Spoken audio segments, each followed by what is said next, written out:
Summary of Quiet: The Power of Introverts in a World That Can't Stop Talking, by Susan Cain. Introduction. In our current society, people are often categorized as either introverts or extroverts.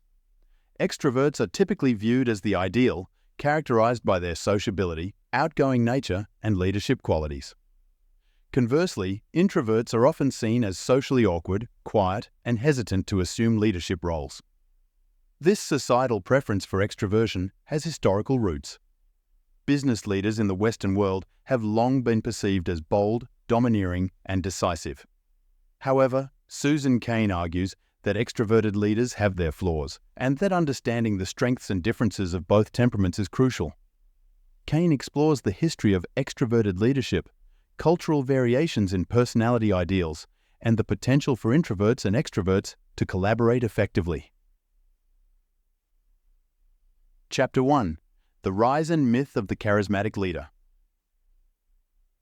When meeting someone new, we often try to determine their personality, identifying them as either introverted or extroverted. Extroverts are outgoing and enjoy attention, while introverts are more reserved and quiet. This distinction plays a significant role in how society values individuals. Historically, Western society did not always favor extroversion. In the early 1900s, the culture of character emphasized serious, honorable, and disciplined traits. However, by the early 20th century, this shifted to a culture of personality, where likability and charisma became essential qualities for success. Self-help books in the 1920s encouraged men to be outgoing and dominant, while women were taught to project charisma to attract men. Marketing strategies capitalized on people's insecurities, promoting the idea that charisma was necessary for success. Educational institutions and businesses began to favor extroverted traits, believing they were essential for leadership and success.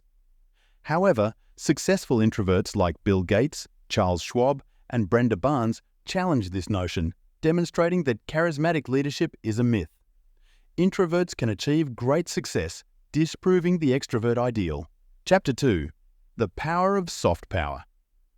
While Western society values extroversion, other cultures have different ideals. In Eastern cultures, introverted qualities are often valued.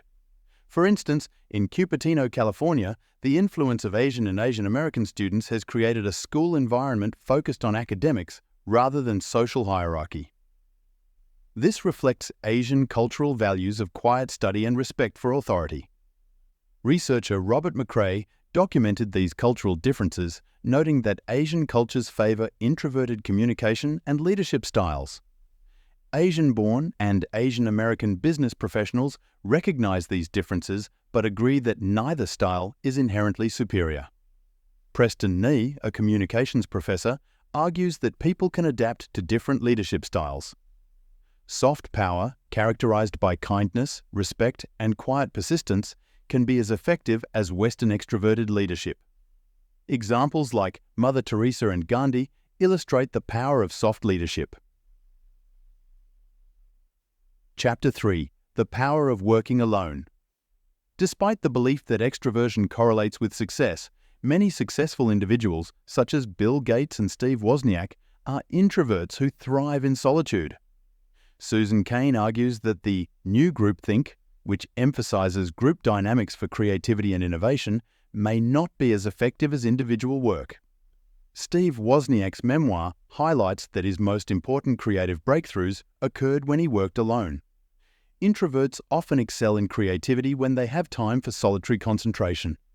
Group scenarios can inhibit introverts, making them insecure about their ideas and more likely to adopt dominant group members' opinions.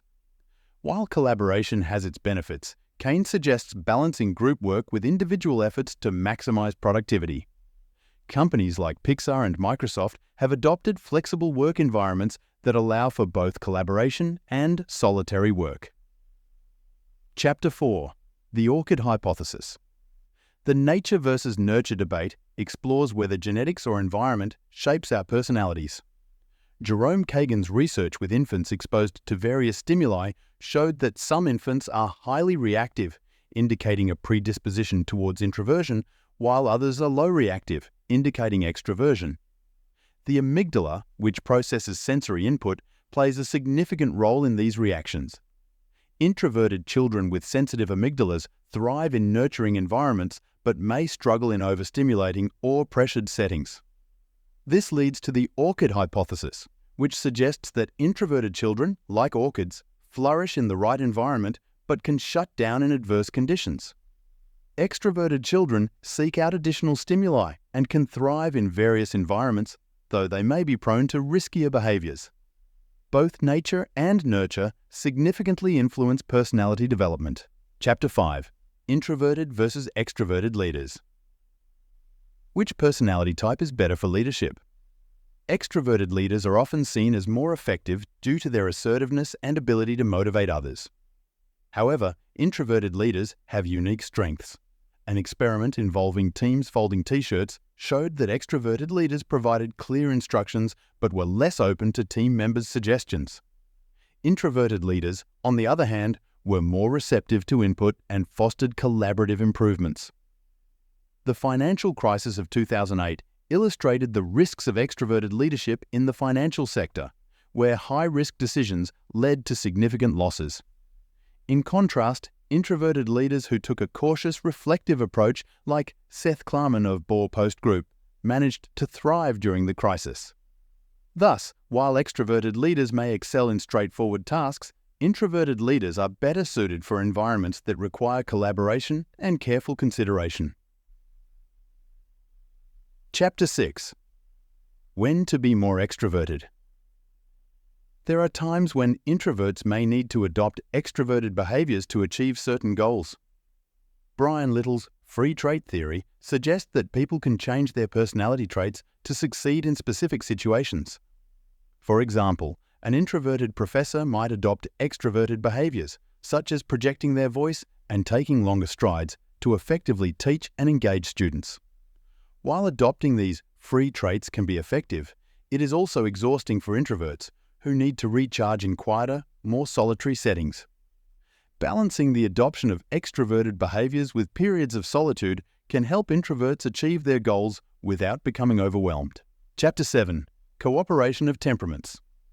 Introverts and extroverts often struggle to understand each other, but effective communication and cooperation can lead to great achievements. For example, Franklin and Eleanor Roosevelt had vastly different temperaments but worked together to address important social issues. Eleanor's introverted nature allowed her to highlight problems that Franklin's extroverted personality might have overlooked. Understanding and accommodating each other's needs for social interaction and relaxation can facilitate smoother relationships. Greg and Emily's story illustrates this. Greg loved hosting dinner parties while Emily dreaded them. By compromising and adjusting the format of their gatherings, they found a balance that suited both their temperaments. Final summary. While extroverts thrive on social interaction and stimulation, introverts prefer quiet, reflective environments. Society has historically valued extroversion, particularly in business, but introverts possess unique strengths that can lead to success. Recognizing and leveraging the strengths of both temperaments can enhance productivity and personal fulfillment. Instead of catering solely to extroverted ideals, fostering environments that support both introverted and extroverted traits allows everyone to reach their full potential. Effective communication, understanding, and cooperation between introverts and extroverts can lead to greater achievements and more harmonious relationships in all areas of life.